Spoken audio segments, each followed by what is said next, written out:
Ils étaient nombreux en cette soirée d'automne à s'être donné rendez-vous sur le tarmac de l'aérodrome de Gap-Talard pour rendre hommage à la carrière de Jean Boyer. Après 47 années de travail pour la DGAC, dont 30 ans sur Talard, il part à la retraite, un poste qui ne sera d'ailleurs pas renouvelé, ainsi en a décidé l'administration. Show aérien, patrouille d'avions, hélico et formation de parachutistes, tout le monde lui a rendu hommage, y compris les huiles de la région, Monseigneur Di Falco, Jean-Michel Arnaud ou encore Jean-Yves Dussert, le président du Conseil général. C'est quelqu'un évidemment très important, M. Boyer, donc je me devais d'être là pour lui rendre hommage et le remercier pour le travail qu'il a fait. Voilà.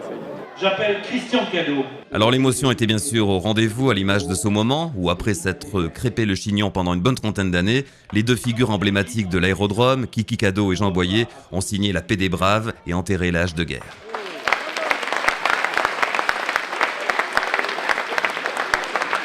Une belle tranche de vie, 30 années de travail au service de la Direction Générale de l'Aviation Civile et de Talard, mais beaucoup plus que cela, des services, des conseils, des coups de main pour un aérodrome qui est devenu au fil des années l'une des plateformes de parachutisme les plus importantes de France, et au bout une émotion et des recommandations bien légitimes. C'est magnifique, c'est d'abord émouvant, parce que c'était beau, c'était bien cadré, c'était bien rythmé, et je ne pensais pas que lors de mon départ, j'aurais eu tous ces pilotes avec qui j'ai travaillé pendant de nombreuses années puissent me faire rendre cet hommage-là.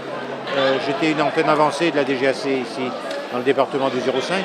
Je travaillais également pour le département 04, mais c'est regrettable que ce poste ne soit pas pérennisé, parce que les services que je rendais ici pouvaient être rendus par n'importe quel agent de la DGAC, mais aujourd'hui c'est une volonté politique. J'ai fait ce que j'ai pu pour faire pérenniser ce poste.